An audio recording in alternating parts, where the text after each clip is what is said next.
nos quedamos con la anécdota, eso pasó, fíjate qué hizo Jesús. Nos quedamos con la anécdota y no hemos clavado el mensaje, que es lo importante. Y eso nos pasa constantemente leyendo el Evangelio.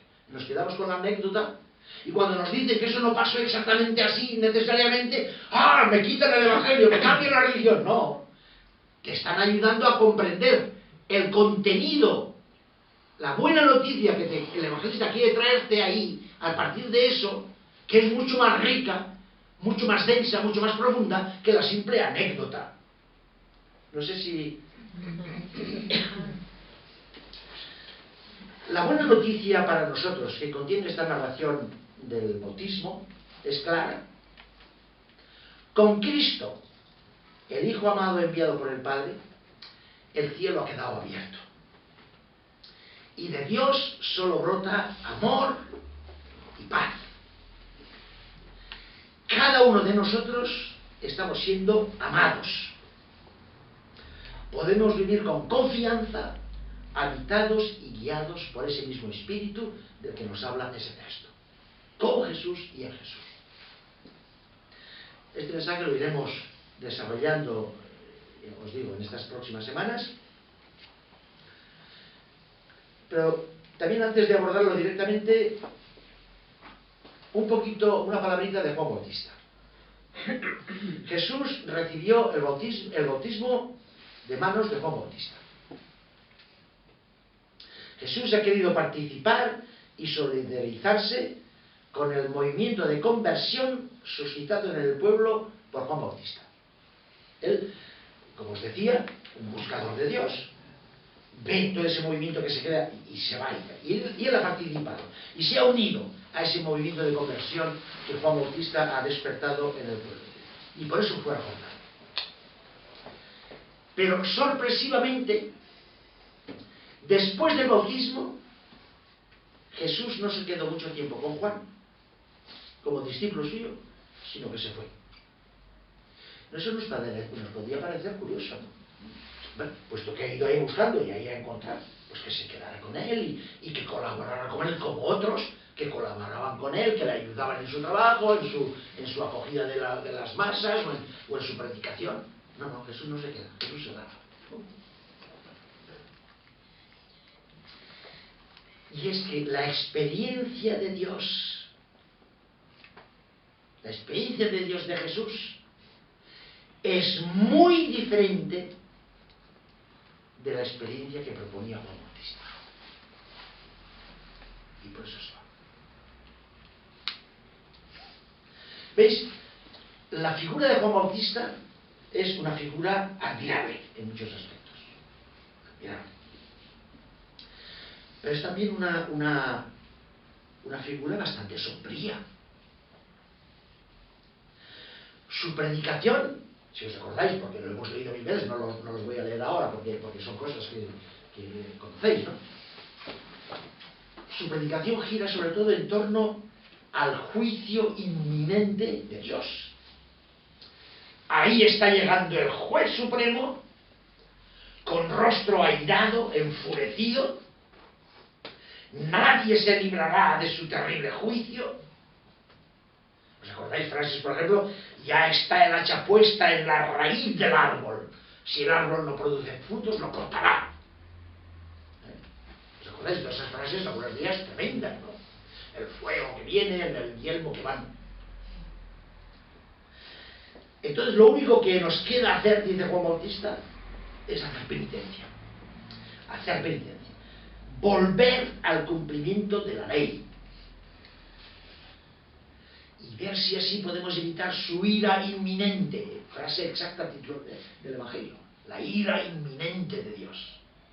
Ya veis el Dios que está predicando Juan Bautista. Y no solo con sus palabras. Y una de las cosas admirables de Juan Bautista es que es lógico, es auténtico consigo mismo, no solo sus palabras. El Bautista convierte su propia vida en símbolo de ese mensaje amenazador.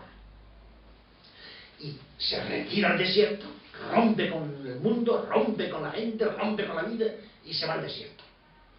Hay también todo un significado ahí del desierto de los 40 días, pero en fin, no voy a entrar en todos los detalles. Pero veis, se va al desierto, hace una vida de ayuno, de penitencia, vestido con una piel.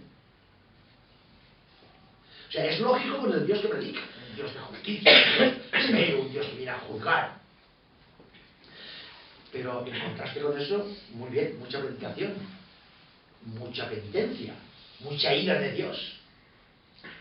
Pero Juan Bautista no se le ve como alguien que acoge a los que sufren,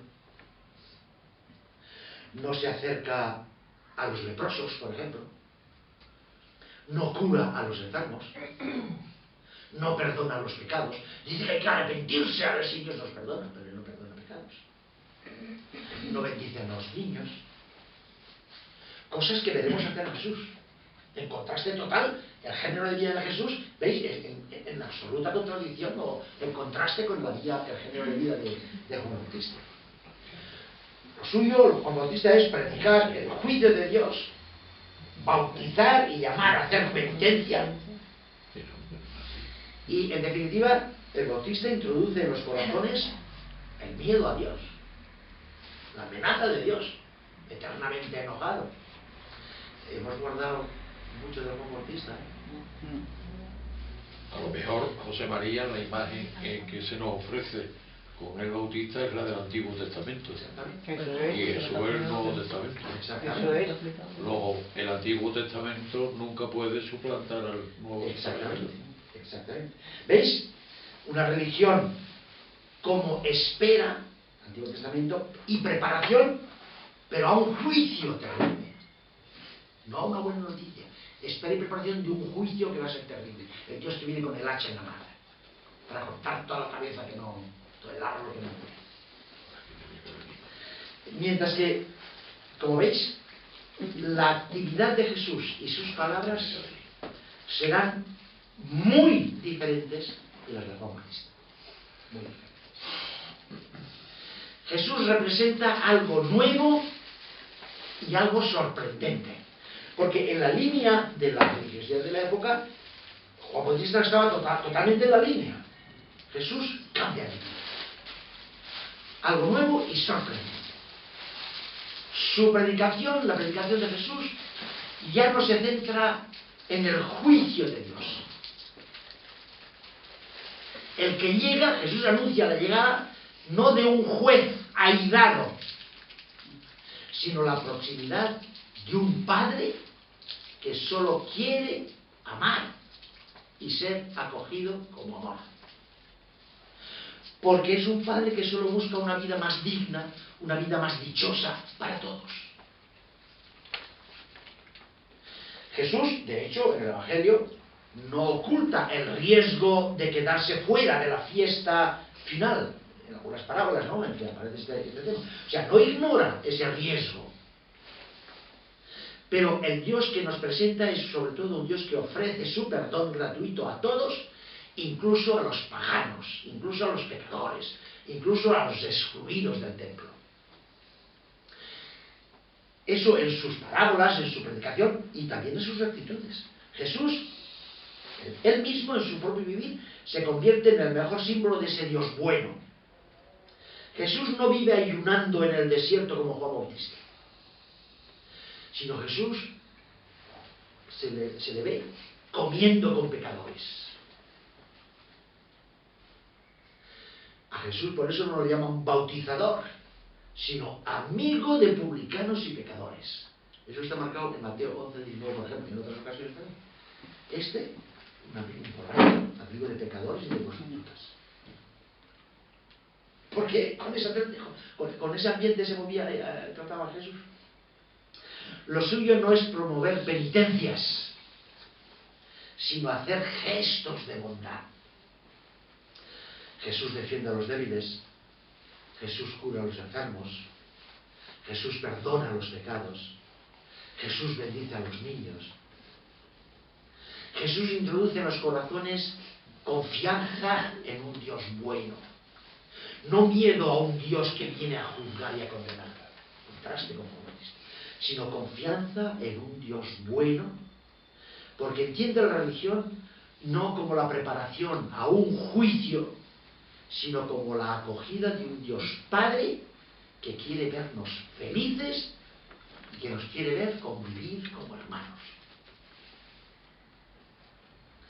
Juan fue un gran hombre, ciertamente.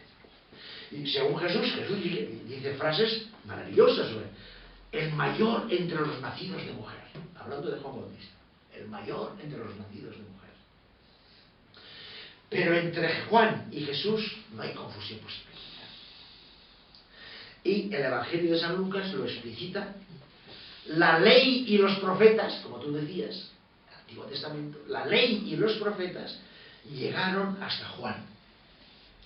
A partir de entonces se anuncia la buena noticia del reino de Dios. Evangelio de San Lucas 16:16. Ha habido ahí un corte, ha habido una renovación, ha habido una novedad, ha habido una sorpresa. Por eso no nos podemos quedar en Juan. Y el mismo Bautista, o por lo menos los evangelistas lo ponen en boca del Bautista, reconoce los límites de su propio esfuerzo. Dice, sí, yo os bautizo con agua. ¿Sabéis esa frase?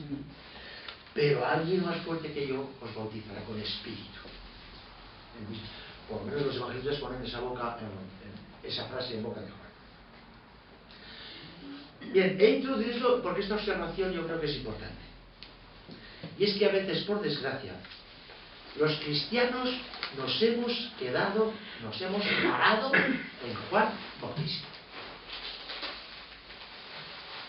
Me da la impresión. Y ciertas maneras de ver a Dios, ciertas maneras de vivir y de predicar la religión, están más en la línea de Juan Bautista que en la línea de Jesús. ¿Me parece? Ojalá me equivoque. Antes salía el canto ese. No estés eternamente enojado. A mí la música me encanta. Es un canto de esos que me pone los pelos de punta por la música. Tiene una música y una densidad. Yo encuentro una densidad de música. Pero la letra es antievangélica total. Perdonad que lo diga. El Dios eternamente enojado será el Dios de Juan Bautista. Pero tiene muy poco que ver con el Dios de Jesucristo. Muy poco que ver. Muy poco que ver. No hemos dado el paso, no hemos comprendido la novedad sorprendente de Jesús. No nos hemos dejado suficientemente sorprender por la novedad de Jesús. ¿Te parece?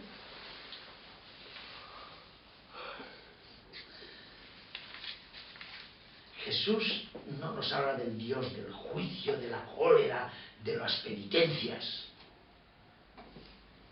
sino del Dios del amor, de la acogida y del perdón.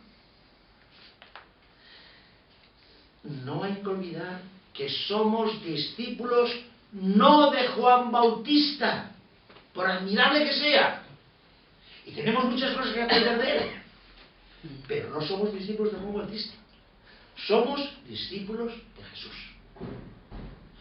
Aunque, insisto, por desgracia, hay ciertas formas de cristianismo que son más bien discípulos de Juan Bautista que de Jesús.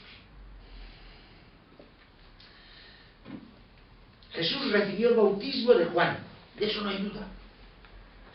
Pero Jesús no se quedó con Juan. Se distancia de él porque su experiencia de Dios es muy diferente de la de Juan.